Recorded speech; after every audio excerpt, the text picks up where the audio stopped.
சிவாய நமக. திருச்சிற்றம்பலம். நம சிவாய. பாக்கம்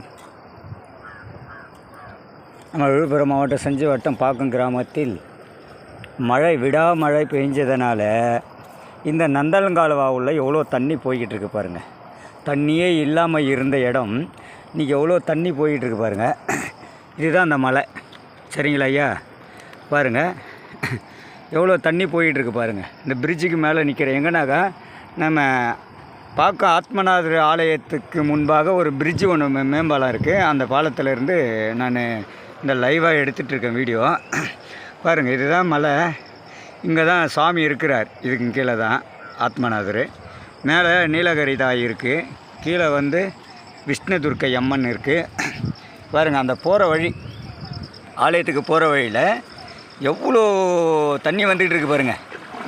நான் அந்த நீருக்குள்ளே தான் இறங்கி போயிட்டுருக்கேன். பாருங்கள், சிவாய நமக. பாருங்கள் ஐயா, நம்ம என்னென்னா இந்த பாக்கம் கிராமத்தில் இவ்வளோ தண்ணி போய்கிட்டுருக்குங்க. இங்கே நாங்கள் சென்னையிலோ இல்லை மற்ற நமது அடியார்களுடைய ஒவ்வொரு இடத்துலையும் எவ்வளோ தண்ணி போய்கிட்டு இருக்குன்னு என்கிட்ட லைவாக இது மாதிரி வீடியோ எடுத்து போடுங்க ஐயா. பாரு, இதே ஃபுல்லாகவே விவசாய நிலம் தான். மலடி வாரத்தில் எவ்வளோ தண்ணி அப்படியே போயிட்டுருக்கு பாருங்கள். இது ஒரு கிணறாக இருந்து துர்ந்தது. இது ஃபுல்லாக தண்ணி இருக்குது பாருங்கள். எவ்வளோ நீர் போய்கிட்டு இருக்குது பாருங்கள். சிவாய நமக. தண்ணியில் இறங்கி தான் போகுது. இது எங்கன்னா ஆத்மநாதர் ஆலயத்திலிருந்து வருது. ஆத்மநாதர் ஆலய ஓரமாக வருது. நான் இரவு ஃபுல்லாகவே இங்கே தான் தங்குறது. இன்றைக்கி ஒரு சின்ன வேலையால் நைட்டு ஒரு 9 மணிக்கு நான் மலையை விட்டு இறங்கி போனேன். அப்போ பார்த்தா தண்ணி லைட்டாக தான் இருந்தது. இப்போ அதிகபட்சமாக வந்துகிட்ருக்கு. சுவாமியுடைய ஆலயத்துக்கிட்ட எப்படி இருக்குது தெரியல. மேலே ஒரு நந்தி பெருமான் ஒரு ஐயா வேண்டுதலுக்கு வாங்கி விட்டார். அது எந்த நிலையில் இருக்குதுன்னு தெரியல. நைட்டு தூக்கமும் இல்லை. நானும் இது 5 நாளாக நான் இங்கே படுத்துகிட்டு இருந்தேன். அப்போ எனக்கு அந்த கஷ்டம் தெரியல. நைட்டு நான் வீட்டுக்கு போயிட்டு வந்தேன். அதில் போயிட்டு வந்ததுனால எனக்கு நைட்டு தூக்கமே இல்லை. ஏன்னா அவர் மேலே விட்டுட்டு போயிட்டேன். ஆனால் அவுத்து தான் விட்டுருக்கேன்.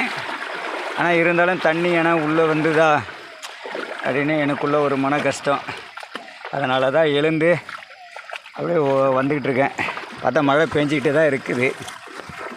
பெஞ்சிக்கிட்டு இருந்தாலும் எவ்வளோ வெள்ளம் போகுது பாருங்கள். இது நம்ம ஆலயத்துலேருந்து நம்ம உள்ளே போகிறோம்ல, அந்த பிரிட்ஜிலேருந்து உள்ளே போகிறோம்ல, அந்த வழி தான். தண்ணி எப்படி பார்த்தேன். இதுமாரி அருவி எங்கே வரும்? இயற்கையான அருவி சொல்கிறாங்கல்ல. அதனால் என்ன ஆகிட்டுருக்குன்னு தெரியல எனக்கு. அது இது ஒரு சந்தோஷமாக இருந்தாலும் மக்கள் கேட்டாங்கல்ல, மழை பெய்யல, விவசாயம் போயிடுது, தண்ணி போயிடுது. அதுதான் என்னென்னா இறைவன் எல்லா இடத்துலையும் இருக்கிறான்றது தான் இந்த உணர்வுகள் எல்லாருக்கும் தெரியணும். பாருங்கள், நமது ஆத்மநாதர் குருவில் இருக்க அத்தனையும் உள்ளத்துக்கும் பாருங்கள். நீ எந்த இடத்துல இருந்தாலும் லைவாக வாட்ஸ்அப்லேயும் போடுறேன். அதேமாரி ஸ்டேட்டஸ்லாம் விழும். அதேமாரி ஃபேஸ்புக்கில் விழும். வேறு எவ்வளோ சத்தம் கேட்குது பாருங்கள். தண்ணி டே, இந்த அருவி எங்கன்னா பார்க்க முடியுமா?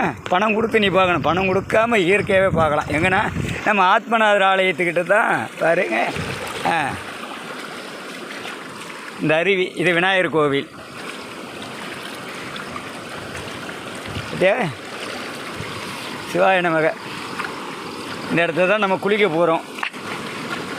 ஆமாங்க, நம்ம தான் குளிக்க போகிறோம். விநாயகர் கோயில் வேணுமா? இதோ இருக்கார் பேர் அப்பா. தண்ணி எப்படி கொட்டுது பார்த்தியா? இது மாதிரி சத்தம், இது மாதிரி காட்சி எங்கேயுமே இருக்கா பார்த்தியா? சிவாய நமக. ஆமாம்,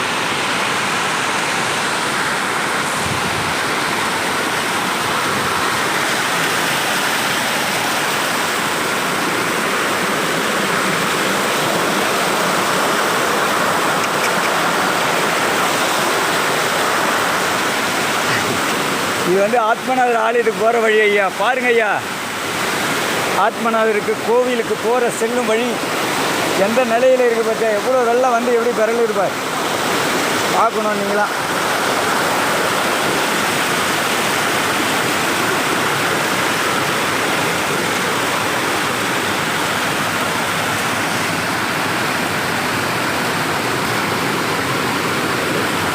பாருங்கள், ரொம்ப கஷ்டமாக தான் போகிறேன்.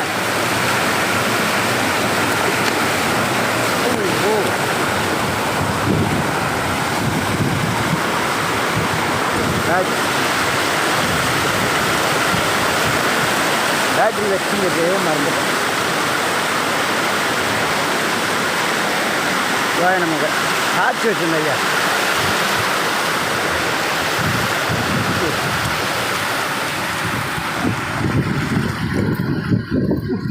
காய்ச்சி நச்சுக்கிட்டு போட்டு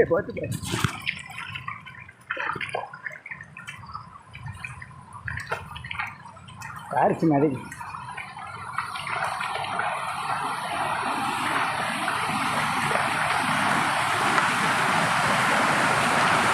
ஞாபகம் இல்லை ஐயா, மறந்துட்டேன்.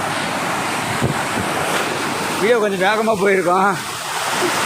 ஏன்னா நான் குடை ஒன்று எடுத்துகிட்டு வந்தேன். சேஃப்டிக்காக ஒரு ஐயா கொடுத்தாங்க. சரி, அந்த கொடையை பிரித்து அதுக்குள்ளே நான் டார்ச் வச்சுருந்தேன். அது கவனம் இல்லாமல் கொடையை சுருக்கினதுனால வெள்ளத்தில் அடிச்சுட்டு போயிடுச்சு. மறுபடியும் அந்த டார்ச்சை போய் எடுத்துகிட்டு வந்துட்டேன். என்ன பண்ணுறது?